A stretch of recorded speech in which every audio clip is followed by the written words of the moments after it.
So Stephen Patterson grew up in Alabama, and he moved to South Central Los Angeles at around the age of 12. And he was friends with everybody in the neighborhood. Didn't matter who they were, didn't matter what race they were. He's just a friendly guy. And used to have sleepovers at all the different neighborhood kids' houses. Just a normal kid. And he loved to play basketball and hang out. In 2005, two gangs in the neighborhood had a dispute. They were throwing gang signs and yelling at each other, and one gang decided to shoot at another gang. And unfortunately, an individual was shot and killed that was a member of the Florencia 13 gang. After the two perpetrators committed the crime, they ran away from the crime scene and ran right past Stephen Patterson's house. And Mr. Patterson heard the gunshots. He walked out into his front yard. He saw the two people run by. He actually recognized them from the neighborhood. One he had played basketball against, another he knew the older brother. He reported it to the police, and that was pretty much the end of it. And almost a year later, he was arrested. This is March of 2006, for being the shooter in that case. And he spent 18 years in prison for murder.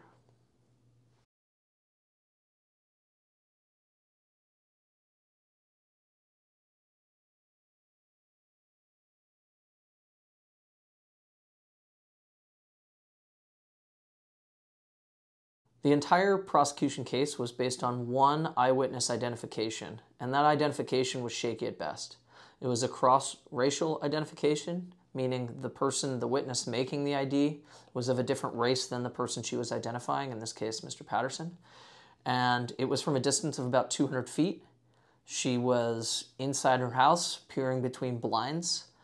And what she described was in conflict with what everybody else at the scene described in terms of, what unfolded in front of her. And so therefore, relief should be granted. Like, we don't need all the witnesses. They didn't find the actual killer. We don't need to find it. The evidence that pointed away from Mr. Patterson and towards the two true perpetrators was pretty numerous. So to start, the true perpetrators had tagged the scene of the crime with one of them had left their gang moniker there. We knew a number of witnesses, about a dozen witnesses, knew who had committed the crime and were too afraid to say it, but had described who had committed the crime. Those descriptions didn't fit Mr. Patterson. Mr. Patterson at the time of the crime was around 300 pounds, and the descriptions from most of the witnesses varied from 140 to 180 for the two true perpetrators. So he was about 100 pounds off in the most conservative estimates for the descriptions that were given by those that had actually witnessed it. We had shell casings that tied to the true perpetrator's gun. That came to light more recently. And we had an investigation that was done by the Conviction Integrity Unit that 100% conclusively proved that Mr. Patterson did not have anything to do with it. But at this point, that information is under seal as the investigation is ongoing.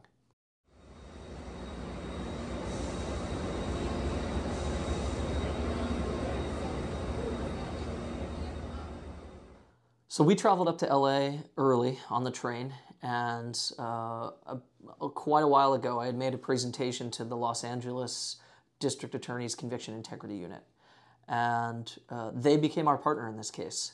They worked and did their own investigation and confirmed much of what we had previously discovered and come to know.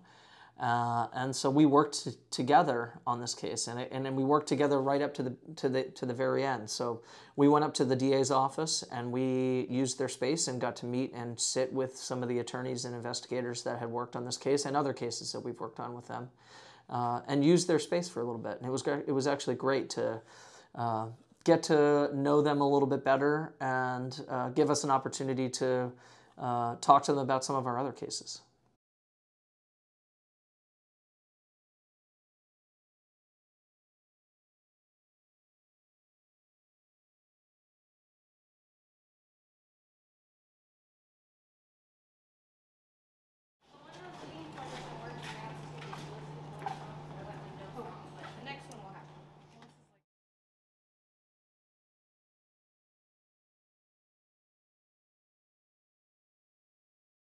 Technically, Stephen was still in the custody of California Department of Corrections and Rehabilitation, and he has to be treated as an incarcerated person until they lift what is called a hold on him.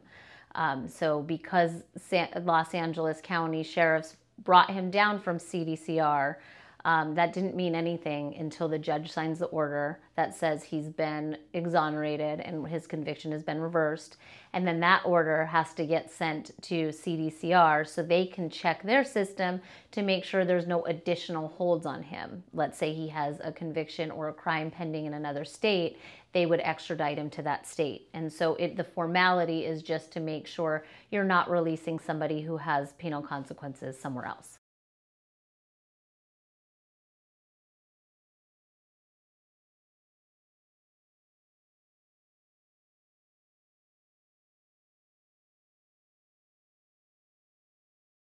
So the Conviction Integrity Unit is the entity that decided, yes, he is innocent. They were the one that were able to do the in-depth investigation and use tools that we don't have access to. And so because they were exonerating Stephen, they wanted to host a lunch for him. And they've done that for exonerations in the past. So the Conviction Integrity Unit had us come to their office, and attached to their office is a law library. And they had a luncheon for Stephen so that the team that worked from the CIU on his case can have lunch with him, and that we can have lunch with them too, and just celebrate that justice has finally been served for Stephen. Unfortunately, not for the victim.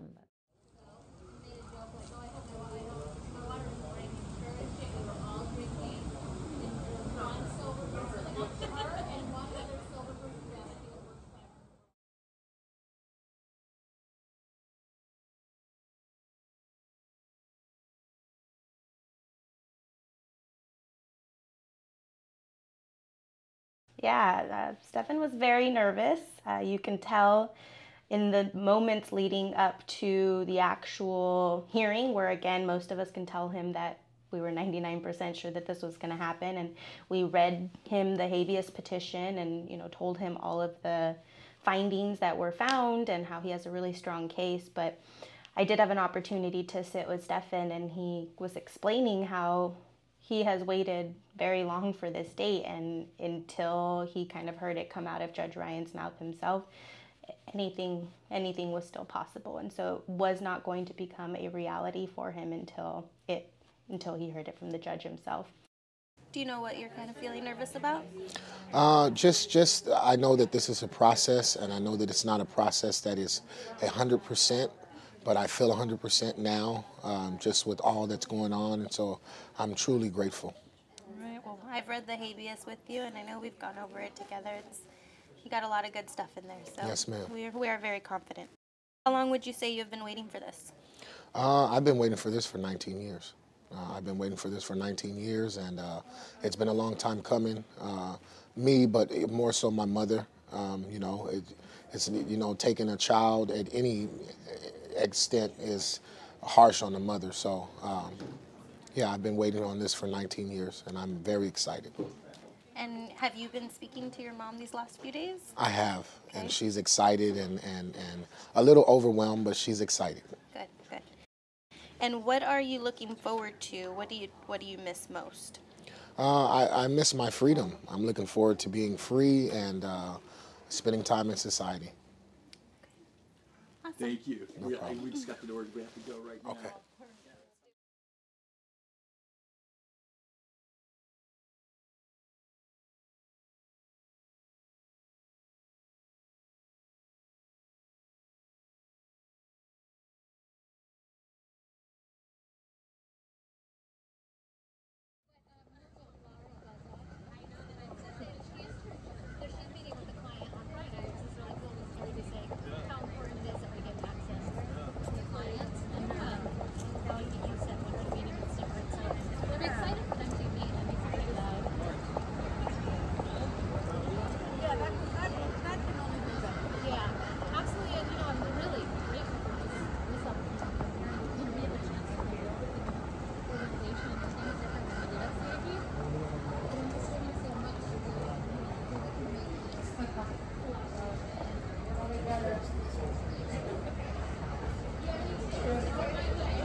it's incredibly important to not set your client up for failure. And what I mean by that is not promise them that they are going to get exonerated at a particular moment, because you don't know.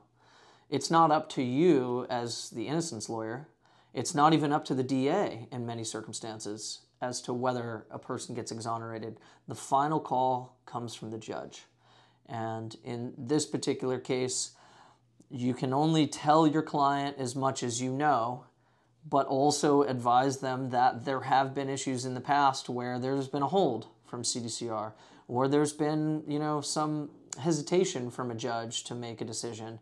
And those things are sometimes unpredictable and unknown, and you do your client a pretty big disservice if you don't give them that cautious optimism, such that they, you want them to start mentally preparing that they could potentially go free soon, but at the same time that there might be holdups, and you never know until the moment that you're actually free that it could happen, that something might come up. Probably have some pads, a helmet on, and all that fun stuff. Protect myself fully. They would ride scooters and just come in all torn up, it's just destroyed.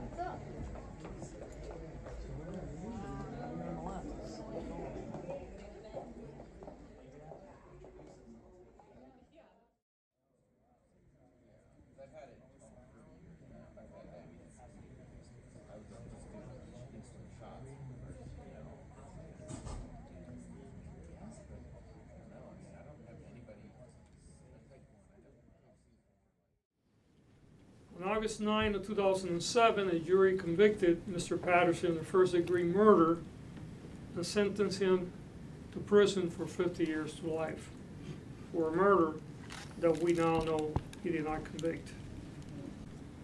This case is the 13th case that we have exonerated in this office in the last year and a half or two.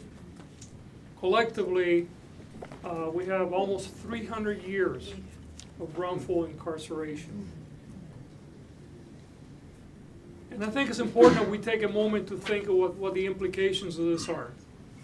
Because not only was an innocent person sent to prison, in the case of Mr. Patterson, he was 19 years of age when he was sent to prison. He's been in prison for about 19 years, so about half of his life. He's been in prison for a crime that he did not commit.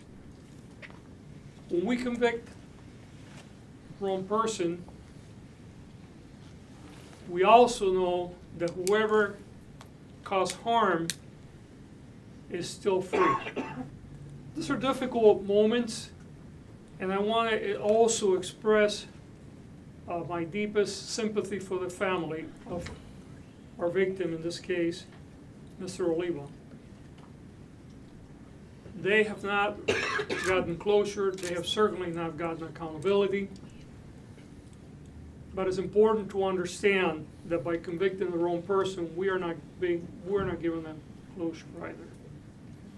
And I want to assure them that we will work hard to make sure that those that are accountable for the murder of Mr. Oliva face justice. But in our endeavor to seek justice and hold people accountable, we must ensure that we protect the innocent and that we protect our community. Yeah.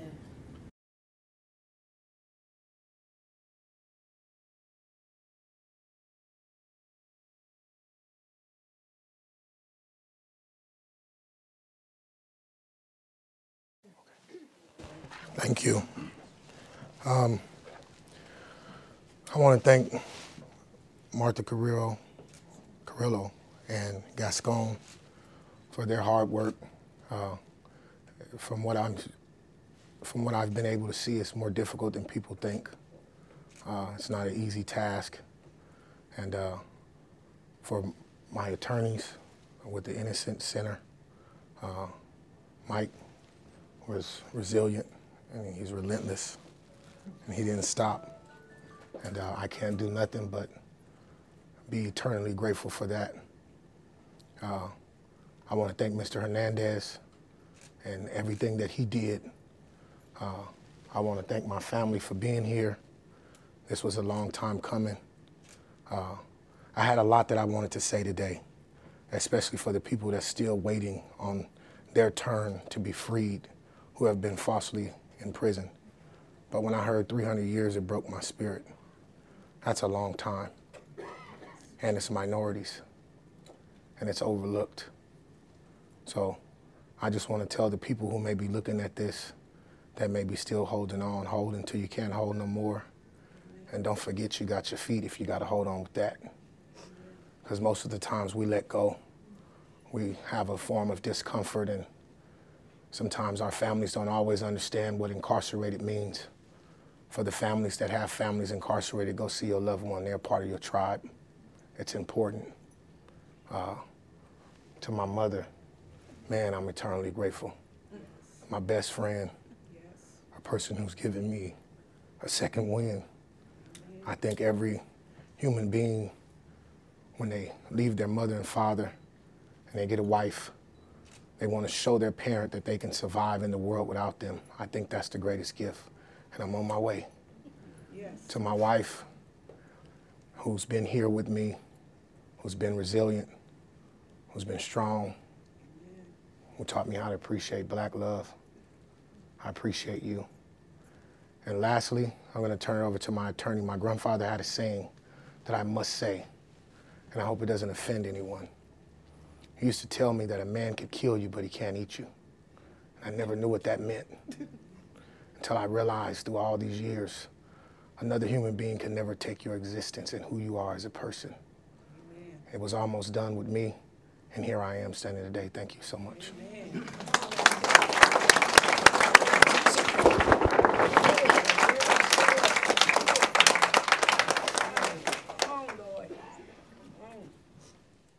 Stephen Patterson is the 3,488th person in the United States that has been exonerated since 1989. 3,488. But Stephen is more than just a number. He's an individual that, as D.A. Gascon said, spent half his life in prison. And we can't forget that. And we have to think about all of the things that he's missed out on. He lost both his grandparents, who he lived with at the time of the crime, and wasn't able to attend their funeral. He missed out on birthdays and spending time with his mom and his family. He's a human, and it's easy to get caught up in the numbers and realize that exonerations are happening pretty regularly across the United States. But Stephen's case shouldn't have happened in the first place. And we have to take a look at what happened in this case and use that as we move forward in correcting our criminal legal system. This is an opportunity for systemic change. And so as you look at his case, as D.A. Gascon mentioned, there was a single eyewitness that made an identification, a cross-racial identification at 200 feet. What he didn't mention is that she was inside and the blinds were drawn. That this witness should have been challenged by the investigators at the earliest outset. And instead, it only got worse, where they confirmed her bad identification and said, that's who we thought it was too. Double-blind eyewitness identification procedures are now the thing across the country, and they need to be the thing in every police department so that that confirmation doesn't happen. We can't have cases that are relying on a single eyewitness identification. And there were a ton of other witnesses that refuted what this eyewitness was saying at the time of trial. But thankfully, D.A. Gascon and his Conviction Integrity Unit came along and took a hard look at what happened in 2005 and 2006 and 2007. And they quickly realized, just as we did, that Stephen was wrongfully convicted, that a single eyewitness identification was flawed, and that there was all of this other evidence pointing in another direction. And not only did they see that, but they really dug in and did an incredible investigation and confirmed everything that we believed. That not only was he innocent, but we could figure out who the two true suspects in this case were. So based on that, I can't thank them enough, DA Gascon, for committing the resources to a conviction integrity unit like this. And I'll say, since conviction integrity units have come around, and since they've been given the resources necessary to work these cases, and as we've seen innocence organizations like the Innocence Center gather resources from the federal government and from donors, we're able to do this work on a much greater scale. And what we've seen is as the money has flown into these organizations, like ours and like the Conviction Integrity Unit, exonerations have skyrocketed. That shouldn't be a surprise. We know there are at least 5,000 people in prison in California right now, innocent. It could be as high as 10,000. So to have an integrity unit like this that works hand in hand with our office and looks ultimately for the truth, that's what they're after. Can't thank them enough. And with that, Martha Carrillo, who's been in this fight for quite a long time.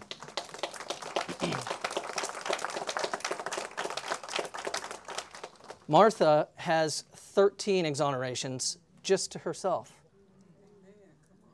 And 13 happens to be my lucky number, which also coincides with Taylor Swift, but I'll leave it at that. I also want to thank Tom Trainer. Tom did an incredible job on this case, digging into all the facts, really having a great handle on it, and knowing exactly where to look. And finally, Will Villasenor. It's down the end here. Will put in all of the hard work to do the investigation on behalf of the Conviction Integrity Unit. He did all the interviews. He was in charge of all of the investigation, and he put it together beautifully. If it weren't for Will and Tom and Martha and DA Gascon, we probably wouldn't be standing here for quite some time. So with that, thank you all for coming. Thank you all. And one last thing I want to say is thank you to Mr. Patterson for his strength over the last 18 years to survive in the California prison system and come out on top. Thank you, Stefan. Thank you for that, man. Seriously. That's good. Any questions? Thank you so much. Thank you. Hold on for a second. That's